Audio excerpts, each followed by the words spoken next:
The Wilderness Within You, Day 46 of Lent, Holy Saturday. 3 translations of the same words from John 6:12. Gather up the pieces that are left over. Let nothing be wasted, says the NIV.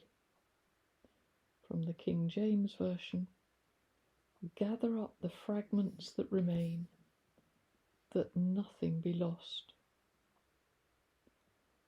And from the Good News Translation, gather the pieces left over.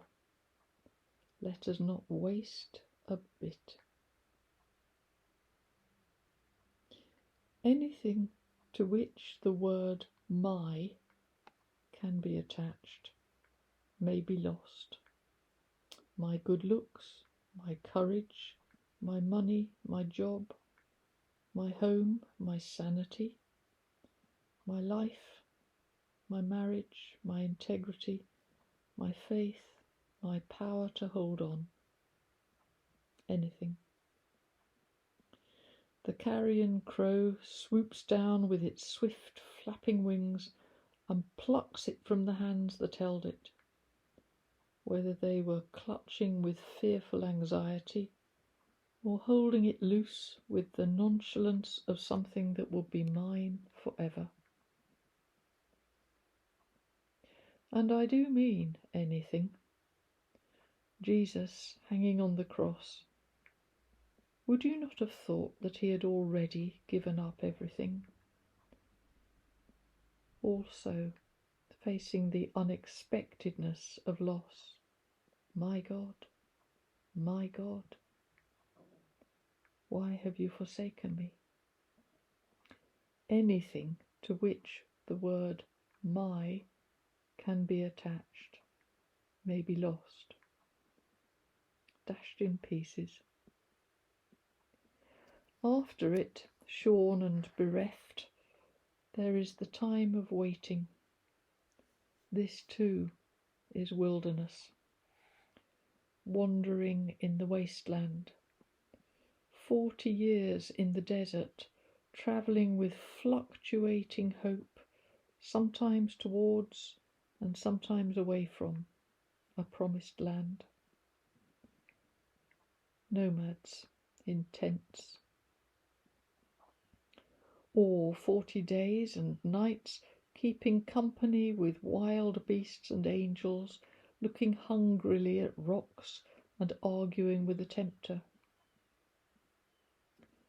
Or walking the black dog of depression through the dry lands, accepting that this too will pass, or maybe not. Or filling out form after form and going to interview after interview when the job you thought was certain evaporates.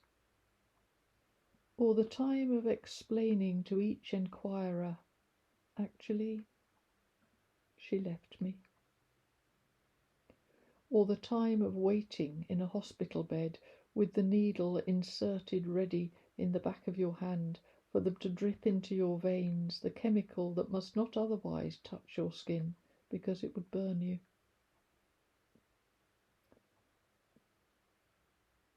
The wilderness is populated with hungry pariahs, and all of them walk alone, looking hopefully at the rocks, wondering if they could possibly be turned into something else, or not.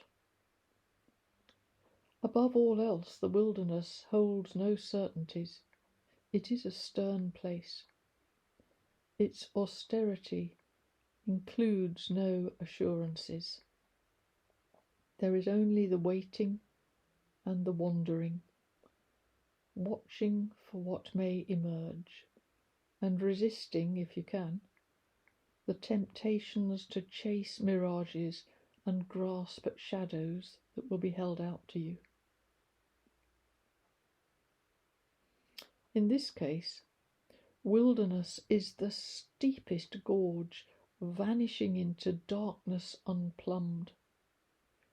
Jesus goes alone to harrow hell, to join up life and death. With hindsight it will emerge that his going makes the connection that will hold the pattern of life for all eternity. He makes of his cross the crossing that secures darkness and light into unity. And while the web of life is healed and restored, the pattern drawn again, his body lies dead in the tomb. It is waiting for tomorrow morning. But how can a dead body know it is waiting? How can a dead body know anything? That's how it is with wilderness. In this day of no thing, I know myself in wilderness.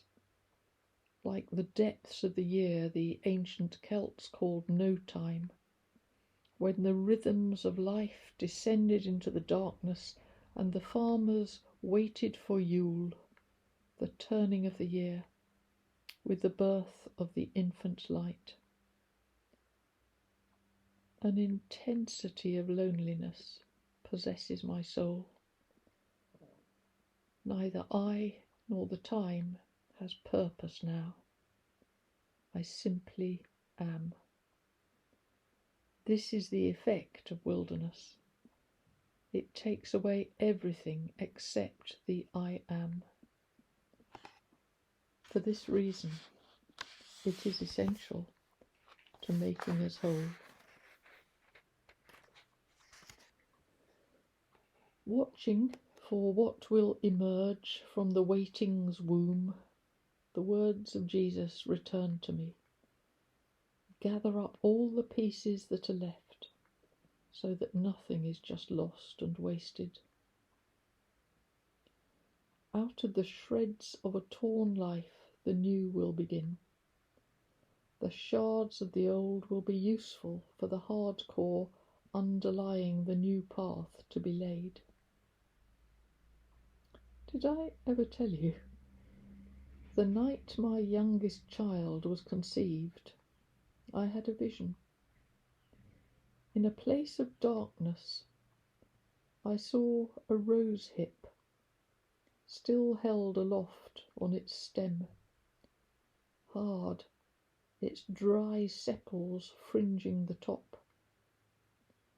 Then light began to irradiate it, until it pulsed with light, until its glow spread from the inner intensity to dispel all the darkness around it, like the golden glow from an olive oil lamp. And with the coming of the light, the rosehip transformed and became a new rosebud, the sepals once more green and living, protecting the folded petals within. A new time of waiting had begun. So now the grave, in the darkness, hidden from sight, the intimate conception of something new begins. The broken body of Jesus is the only shard remaining from the life he had.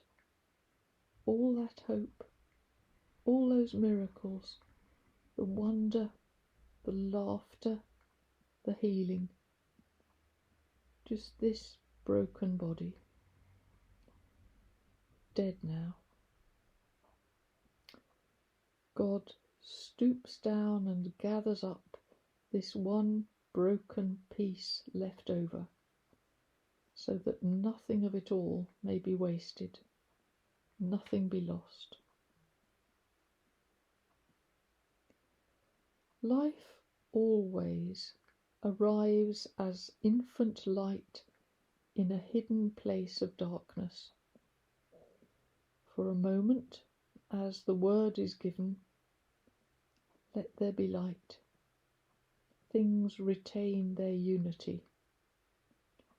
And then issues the multiplicity of developing form, the burgeoning of new.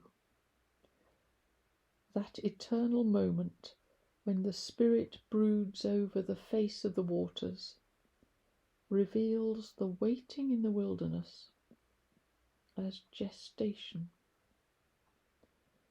What we call my life is no more than the fleeting instant between the out-breath and in-breath of God. Of course it is lost, dispersed, my life, with all the little accoutrements it gathered around it. But life is not lost, only the form I knew. This day, Holy Saturday, I do not know all this. Jesus is dead, and I am numb, bereft of all feeling. I do not even understand that I am waiting. Well, let's cross out waiting. No, just I am.